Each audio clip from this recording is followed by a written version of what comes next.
Hey, what's up YouTube? It's your boy, I'm back. And today we'll be discussing tips on how to perform your absolute best on your UPT 2.5 check ride. First of all, you might be asking, who is this guy? And what qualifies him to speak on a UPT 2.5 check ride?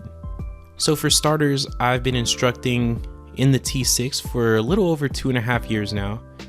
I have over 1,000 hours in the T6. I was a member of the very rare 1,000-hour lieutenant club, which means I hit 1,000 hours before I was a captain. And most importantly, I'm the most experienced UPT 2.5 instructor in the entire Air Force. I was selected to be part of the initial cadre for UPT 2.5, and since then, everybody who's been in longer than me has PCS'd, so I'm all we got left. Most importantly, the current shoes that I fill is a UPT 2.5 check IP, where I've seen about 100 student ground evals and flying check rides, the most of anybody that I know in the entire program. All right, so these first two tips are going to apply to any check ride that you ever take for the rest of your career as a pilot. The number one and most important thing that you need to take away from this video is that you need to know exactly what is required to complete your check ride. So on the surface, this sounds like a very basic and simple thing to do. However, understand that every check ride is broken down into syllabus directed and squadron directed maneuvers. Syllabus directed maneuvers are maneuvers that must be accomplished for me to say your check ride is complete. However, squadron directed items are items that are nice to complete given appropriate weather, traffic, and other situations, but we don't have to get them done in order to complete the check ride. Understandably, the overwhelming majority of students will plan to accomplish everything on their check ride. But where people get into hot water is when unplanned or non-standard things pop up. Let's say bad weather rolls in. There's an unplanned delay on the ground and we're coming up on our duty day. Maybe nighttime is coming up. Or maybe your wingman has excessive ground delays which constrain the amount of time that you have access to the aircraft. What your check IP is looking for in these situations is for you to acknowledge that we do not have time to accomplish everything that's being directed by the squadron and syllabus directed maneuvers. So, given those constraints, we're going to knock off all the squadron directed maneuvers and we're going to press and try to get as many syllabus directed items done as possible.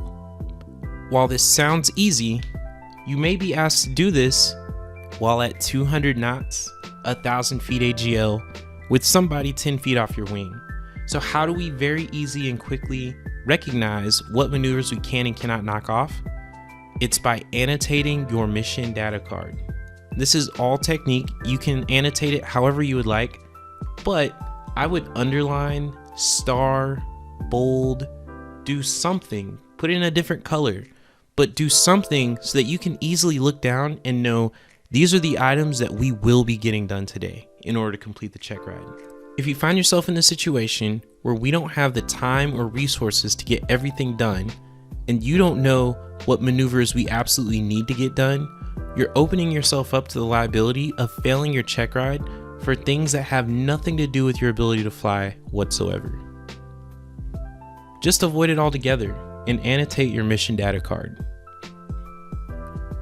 This next tip is not exactly something that you can do on the day of your check ride or something you can do even the day prior. However, this is just a general mentality that you should have towards training altogether. This next tip is to expose yourself to weirdness every single sortie.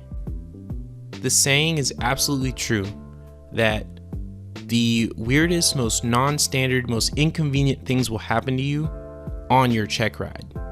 And yeah, dude, that's pretty freaking stressful. You do not want your first ever published missed approach to be done on your qual check ride. Try it just once in one of your daily sorties. Well, if you had constantly challenged yourself and pushed yourself to do non-standard procedures or maneuvers or try something that you've never tried before, that shift and that flex becomes a lot easier to manage on your check ride. If you're the type of person who flies the bare minimum, who does exactly what they need to do every single sortie to just get through the program, you're not going to have success in these types of situations because you're not comfortable with being uncomfortable. So while I recognize the importance of establishing a solid foundation, getting that repetition in, getting a lot of exposure to basic fundamental maneuvers, my advice to every single student is still the fact that you should be doing something new every single sortie. Every sortie, you should ask yourself, what am I doing today that I've never done before? UPT 2.5 was specifically designed with syllabus mechanisms in place to reward students for trying new things. Use this to your advantage. My next tip is that when you are faced with very unique and unfortunate circumstances in your check ride, to just relax. Your IP is aware of these unique situations and we are grading accordingly.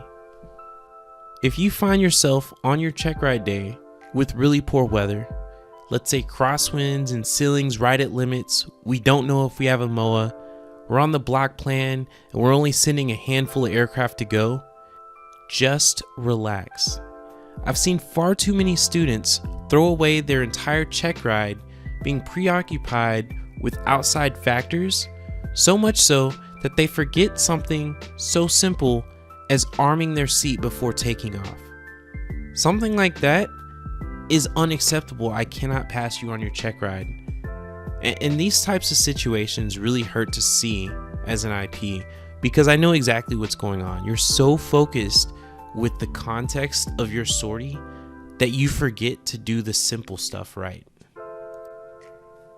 So just understand that when you're flying a qual check, the question that I ask myself, the question that we're trying to answer on this given day is, would I trust this guy to safely and consistently fly solo in the T6 for the rest of the program? Same thing for your mission check. I ask myself, do I trust this guy to be able to fly solo off station? The next step beyond your mission check ride is off station solo cross country. That's quite literally what a mission check ride is. All right. So just understand that in any case, qual check or mission check, we would not send a student solo with a looming thunderstorm over the horizon. We would not send a student solo with 20-knot crosswinds, right? So if you're struggling with those unique situations, that's not a big deal. But if you're struggling with basic safety of flight issues like arming your seat, ground ops, clearing for traffic, those are the types of things that are going to get you into trouble. So just relax. Do not get so focused on the weather that you start throwing away the simple stuff. The next thing, and one of the most important tips that I can give you today, is to understand and recognize that you will make mistakes. The most important attribute of an Air Force pilot is not our ability to execute sorties flawlessly. Actually, that's not even a thing. The most important attribute that any Air Force pilot can have is the ability to make a critical mistake, compartmentalize that mistake, and not let it affect the rest of their sortie, to get back to the fundamentals and to safely and consistently execute procedures. As a check IP, I actually like to see when things go a little sideways because that really lets me see how consistent you are in your ability to safely execute and fly the aircraft. Again, we're not looking for a flawless check ride, but I do like to see a student make a mistake, show that they can get back to the fundamentals, aviate, navigate, communicate, and then continue to fly as if nothing happened. Continue to execute safely and consistently. My next tip is that the way you carry yourself and the way that you speak during your ground eval has a huge impact on the performance or your IP's perception of your mastery of the information and your ability to safely execute the sortie. One of the most important and most subtle parts of this is to carry yourself with confident and dominant body language. So for myself, even when I take my own IP check rides, some things that I do is I exaggerate sitting with good posture. If I'm standing, I try to keep open body language. I try to keep my hands on my hips, chest out, shoulders wide. I try to avoid slouching over, closing my body off, crossing my arms. And most importantly, when I'm asked a question, I do not speak until I know exactly what I want to say in response. It's going to feel weird the first couple times you try this technique out, but I promise you that the pause in your head is much longer than the actual pause that you take to answer questions. I'll also go on to say that, at least in my experience, when I ask a student a very straightforward question and they fill that white space with stuttering, stammering, useless words or phrases that aren't actually getting to the point, it just makes you sound a little bit less credible. It doesn't sound like you exactly know what's going on. And I don't know if you kind of stumbled upon the answer or if you knew the answer with conviction.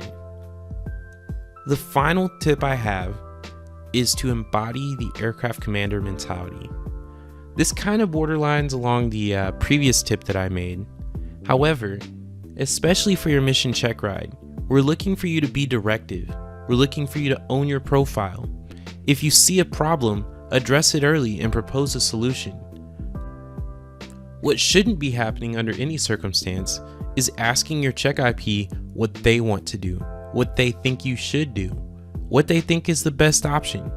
Because if you fly with me, I'm going to say, it's your check ride, dude. You decide.